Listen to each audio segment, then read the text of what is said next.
Hi everyone. It is 8:30 on a Friday morning. I'm parked in front of the gym at the hospital. For those of you just catching up, I had breast cancer. Oh my. I had breast cancer. I'm not going to go into all those details. You're going to rewind past like 100 and whatever vlogs. But today's my last day in the Sims program, Strength in Motion. I don't know what the other S stands for. And it's the last time well, no, I still have another week before surgery, but it's the last time I'm like working out at the gym with this body before I get my next new body when I have my reconstruction and stuff fixed. And it's like a week and a half. So I'm having a lot of emotion. I switched cases for my phone because the pop socket was bothering my hand. I had my Zometa. They really did a number. I don't think it's yellowish now.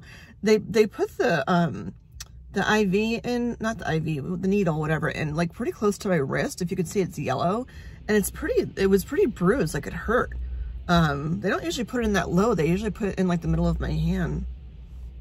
Anyhow, it was bothering my hand. Took the pop socket off, and now I just realized that I'm vlogging and I don't have something to lean the phone on. So you get this shaky version of me today. That's funny, because emotionally shaky too. Because I just cried, as you can probably tell. So, why?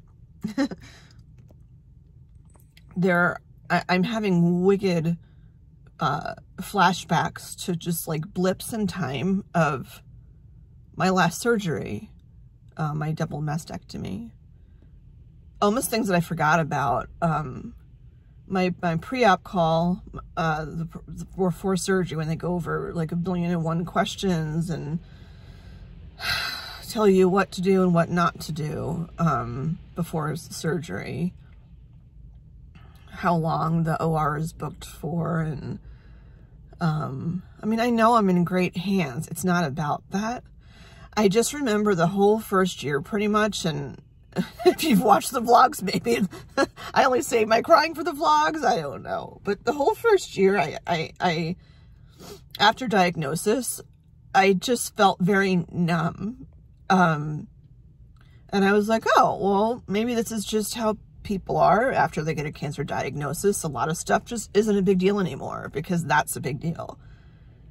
And when I hit the 1 year cancer-free mark, where my doctor never said I was 1 year cancer-free, it's just like this assumption that you have your mastectomies and the cancer's gone.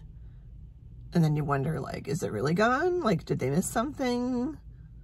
So fast forward, I've been having issues with my left side, my left foob. And so they're gonna, at least what it says on the papers. I know once he's in there, he's probably gonna do what he's gonna do. Ow, see, just right there. Like, I just had this like weird, like right smack here. I just had this weird like a zing. Originally I thought that I had punctured my implant like in October would have been like two months after surgery, but my plastic surgeon, and I'm getting it now, thinks that it's more a matter of the sling, the alloderm. I feel like my body like absorbed the alloderm, and my implant's just kind of like going wherever it wants to go, and that's a very, very bizarre, uncomfortable, painful feeling. I don't know if that's what's going on, but like when I was sleeping or laying down last night in bed, like it almost felt like my implant was like entirely on my left side, and it hurts by your torso, because there's like nothing like here. I have a nice bra on. I have a it's not a push-up, I have a sports bra on. I actually bought this. It has a zip. I've seen these before, but it has a zip. Sorry, that was a weird cough. It has a zip here, front zip, which will be handy post-surgery. It was very helpful last time too, because after surgery you can't lift your arms over your head to put a bra on. So yeah, a lot of just weird flashbacks of things coming back when she started mentioning stuff on the pre-op phone call. And like, just as I was even driving in, I passed the emergency room coming into the gym, and the entrance for the surgical wing is right there. And I remember, I don't remember pulling up. I don't even know where she parked because my friend drove me. And I remember asking to take a picture before I went in, and I have my camo shirt on and my mask, obviously. And I'm like, you know, like this in front of the west or east entrance. And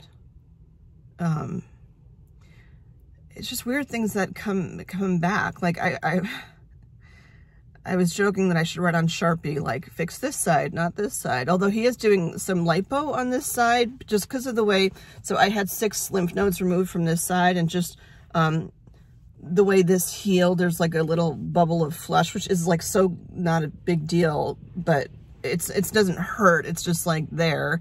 And he's like, well, I'm in. He's like, I could just fix that too. Although I've heard that lipo actually hurts and that you're quite bruised after, and it takes a bit of time to heal, which I didn't realize. So, but whatever. I don't plan on doing this every year. Hopefully this one will stick, pun intended, and I won't need to have another one. But when I did like the vlog from the hospital and stuff, like I don't think I went into any of that because I didn't like know what the hell was going on. And like little blips that I had, like I just, like a blip came into my head of a plastic surgeon coming in. I was sitting on the bed at the hospital, like in the pre-op area, and he was speaking very softly to me. He's got a great bedside manner, and he's like, is it okay if I write on you or draw on you or whatever? And I know that that's part of what they do. I've seen the medical movies and stuff. So you don't have to put a left and a right, like it's before I have anesthesia, so I'm perfectly coherent. And it's just a little creepy because they draw a symmetric, I remember there was a dashed symmetric line drawn down my torso to make sure everything is like symmetrical. And then I think where they were gonna cut and whatever else he was gonna do, I don't know. And I remember waking up, or I think it was the first time I went to the bathroom, maybe at home, because I remember it being darker in the hospital. I had to use a commode in the hospital because I couldn't make it to the bathroom. It was too far to walk. It was like literally like a stone's throw, but like walking after you've had such deep anesthesia is hard. So I'd just kind of, you know, shimmy over and go in the commode, and I would use my abs to get back into bed, and it was just like awkward, and all that is just coming back. But the OR is only booked for like 85, it's about an hour and a half that he booked it, so versus the 6.5 hours that were the double mastectomy. Again, take that with a grain of salt because they told me numbers beforehand. I remember them telling me I'd be awake for it, and I'm like, what? For the double mastectomy? And everyone's like, that's insane. What do you mean? I wasn't awake for it. I was totally out. So, I don't know, whatever. But the point is, like, the surgery is different. It's shorter. So like shorter surgery time means less anesthesia, which means I should not have as much of a problem getting up to get to a bathroom. And she even said, even post-op, that you only sit in the recovery room usually for like an hour and a half. I know my body seems to be like slow in the uptake, which is fine.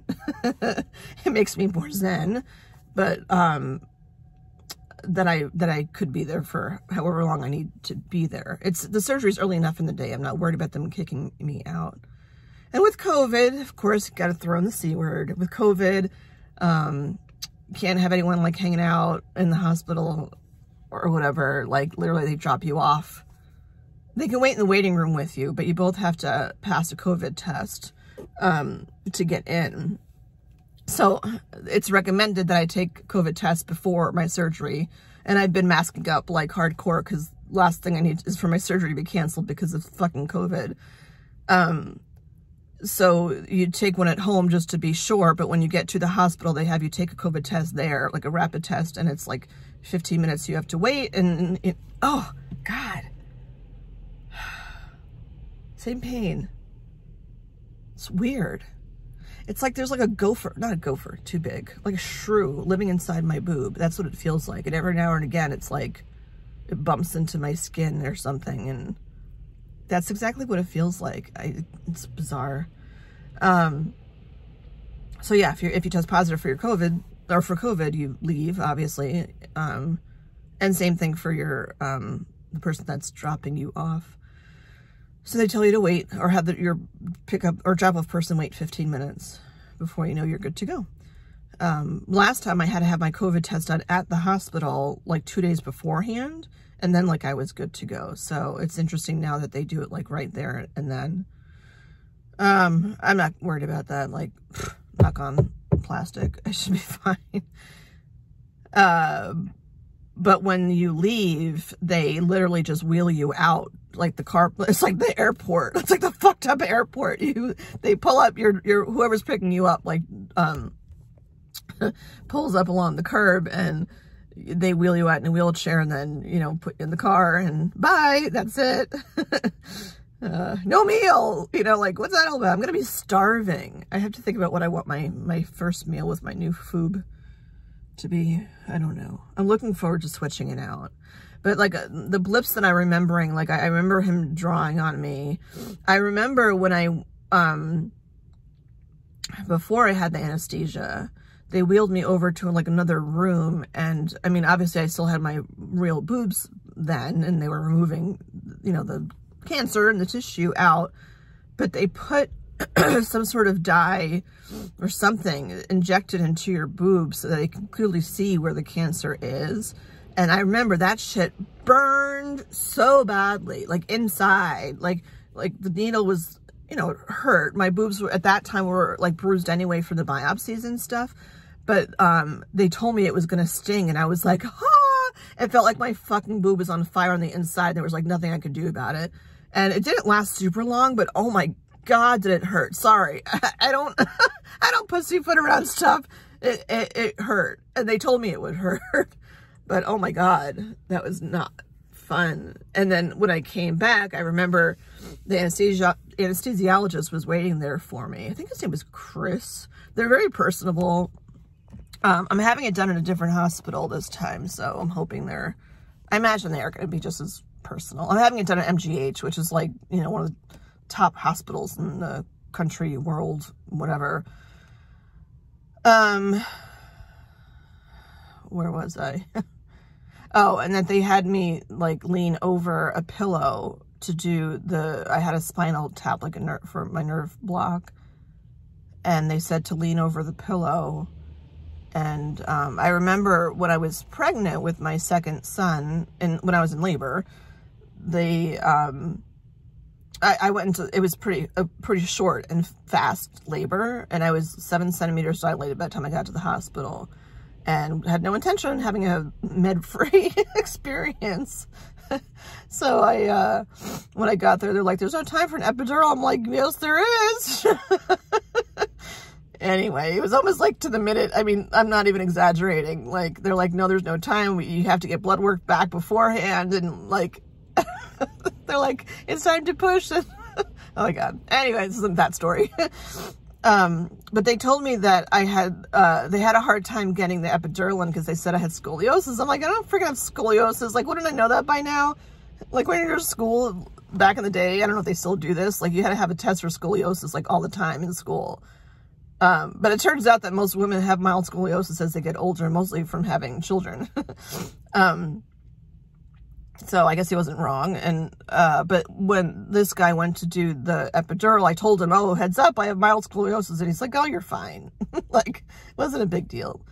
And I just remember him saying, like, lean over the pillow, and he was making small talk with me. And then I don't remember anything else after that until I woke up at 4:30 in the exact same room, exact same spot. And I thought I just like conked out a little while. And he's like, no, you're done. And I'm like, what? Well, maybe I wasn't in the same spot because I would have been pre-op. I'm not even sure if I was in the same spot. It looked like the same thing. But it was 4:30 in the afternoon and it was done. I went in at like 6 or 7 in the morning. It's crazy, like the stuff that they can do to you. Oh, I also found out too that I need to be intubated again because I said to them, I'm like, I just had my teeth done. I asked them if I can wear my retainers because I clench my jaw at night, like when I sleep. And I said, I don't want to ruin these fucking suckers. I spent a lot of money on these things. And she said, they're going to get in the way because they have to intubate you. Not because something's wrong. They just intubate you as part of the procedure. They did that with the mastectomy too. But I said, like, can they put like extra padding or something? Oh, fuck. Or something like around the tube. So they put a note on there like, recent dental work. Please don't fuck up teeth.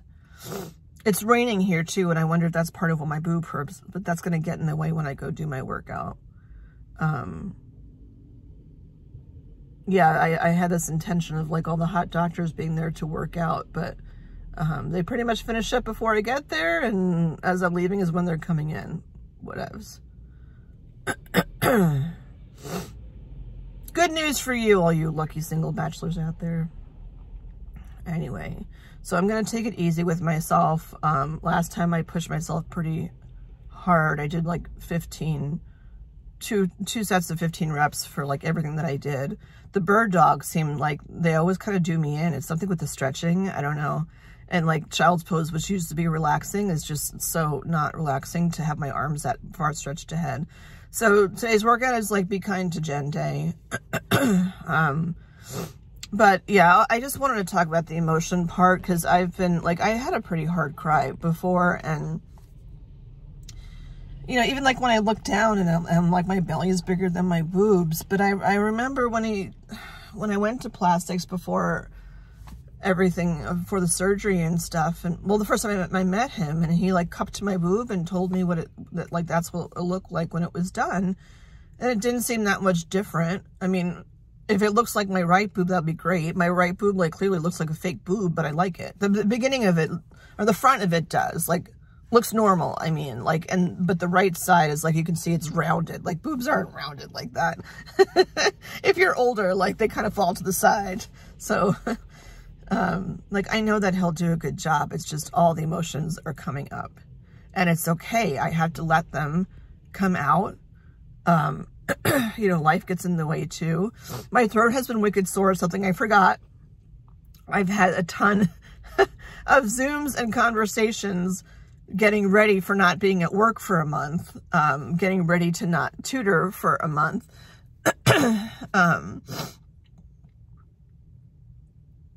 Yeah, so I've been talking a lot, and the talking has made my throat sore. And I remember that happened last time too, because my voice got really froggy before. And when they intubate you, your voice gets really froggy from that, like when you wake up. I remember like my voice just being froggy, but I had never had surgery at all before. I had like oral surgery done, but not like surgery.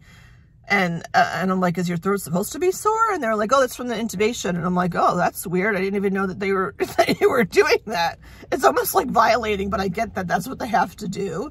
And then like I put my hand on my face and I could feel the adhesive from like where the tube was like taped to my face. And I'm like, the fuck did they do to me when I was in there? I don't know. Yeah, I have to stop vitamins like 10 days, I think, before, which is interesting. I don't stop my meds, except for if you're on blood thinners. I have to stop the vitamin D and the fish oil. I didn't know fish oil was a blood thinner, but I have to stop that apparently before. And I never asked one to continue it again. But I have a post-op appointment like a week after my surgery, which I am assuming I'll have my drains removed. That's why I wanted to start this vlog. It always comes to me. I had a dream last night. I don't remember all the specifics, but I remember in my dream, like I was just doing what I was doing, and like I banged into something and I'm like, oh, and I touched it with my hand and I felt the bulbs from the drains, and I'm like, oh yeah, I forgot that I had drains. And I looked at them and they were pink. They're not pink in real life. They're clear. They were pink. They were like glittery pink. And even like the tubing was like glittery pink. And, at least the tubing that keeps the top on. It was almost like a weird, like, baby's toy, because, like, on the inside, there was, like, shapes of, like, yellow stars and stuff, like, almost like a teething ring, sort of.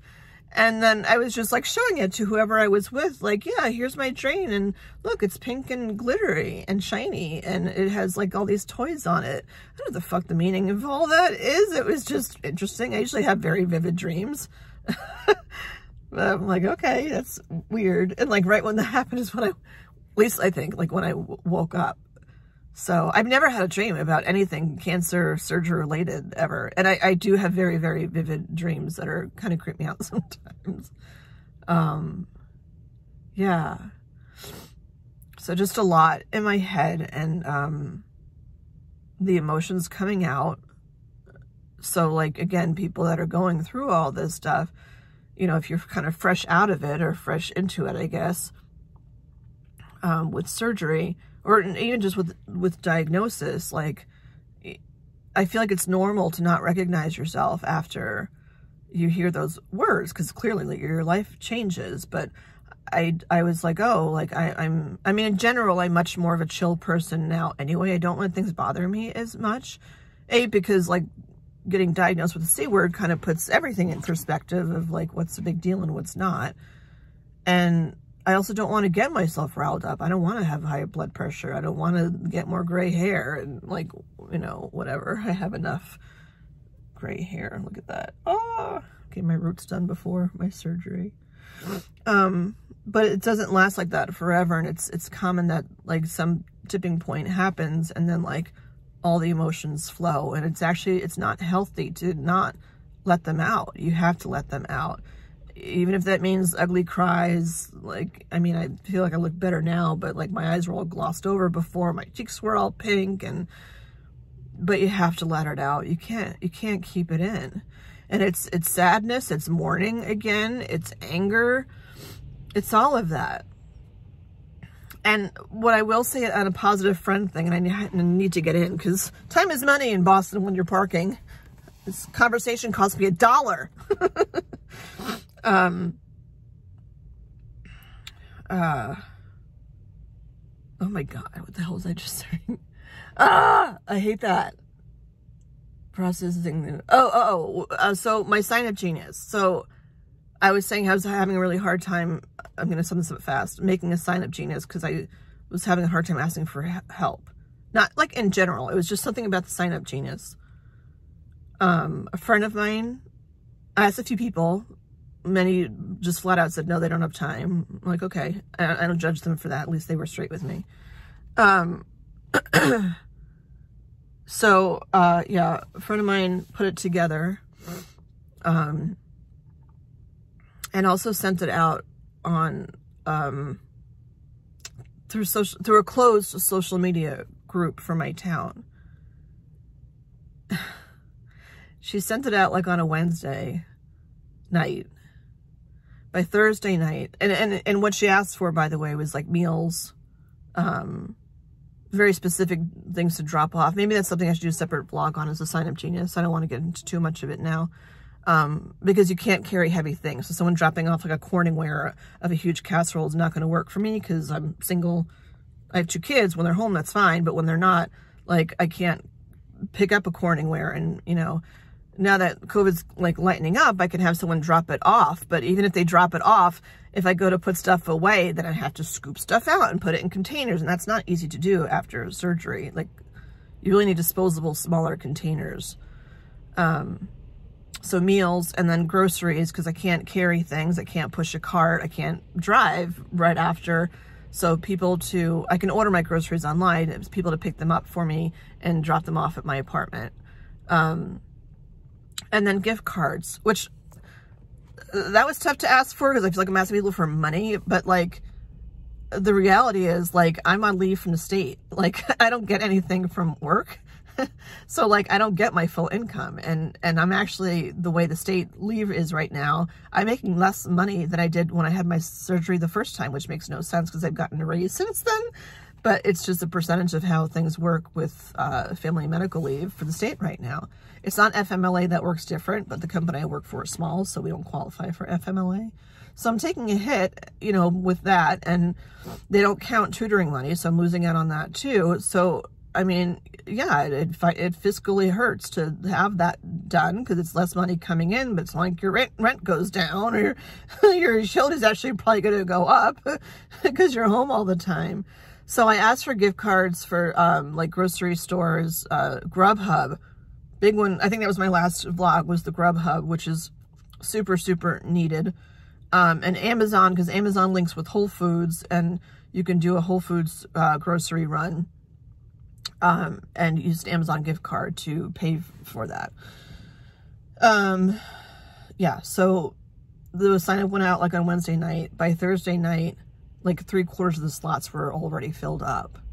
And I was like, wow. And that was just me giving, last time I did this through church. This time, I just gave a list of people who were on the lists from last time that actually helped. I deleted several people that didn't help and haven't been there. Unfriended a lot of people on Facebook, and boy, did that feel good. Not to be a snot, but like they just have not been there or just look at me funny, and I'm like, fuck that. I don't need the fucking bullshit. No. And I just deleted. I still kept some because of obligation that I really should delete, but I don't know, just not ready for that yet. And then by Friday, there were only 3 slots left. That's it. 2 days of meals, which, like, given I'm getting food like almost every day, like 2 days is not a big deal. I could just order something myself to have it be delivered or something. But the outpouring was just crazy. And even people, when it was put in the town group, people I don't even know, like at all, had a conversation with. I know who they are, because I don't want like some total random stranger like dropping off like, here, Jen, here's a shiny red apple, you know, dropping off food for me, whatever. But they were like, here, how can I help? How can I help? And there are some who are like, how can I help? How can I help? That said that on social media, but haven't actually done anything. I'll still wait. But there's a group of people that will put it on social media like, anything you need, you let me know and I'll do whatever. But then, like, it's been 1.5 years for me since surgery. I'm still waiting to hear. So, like, fuck you. You're not on the list anymore. You're A, on my shit list, and B, not on my other list. So, like, fuck you with the social media bullshit. And I get everyone has stuff that's going on, but, like, you know, if you say that, and like some people came around even now that I haven't seen since surgery, and they apologized and they explained what everyone's got shit going on. I understand that, but it's like when you're relying on someone because they said they're going to specifically do X and then they don't do it. That loss of integrity, I don't do well with at all. I don't. From all the work that I've done with Landmark and for myself, like integrity is huge for me. Like, don't say you're going to do something and then not do it. Or at least not come up with, you know, if you don't do it because of something, then tell me, like, you know, what's going to happen differently that I might be able to rely on you next time. And if you don't, that tells me that you're not reliable, and I can't have unreliable people in my space, especially not when it comes to surgery. So some woman just pulled up next to me and is probably wondering why I'm talking on my phone. So, and I've been here almost a half an hour, which is almost $2. So I'm going to go in now and do my exercises. My shrew has stopped moving in my boob, so I think that I'm good. So I'm going to be kind to myself and listen to some music and just get some movement in before the big day. All right. Bye, everyone. Oops. Bye.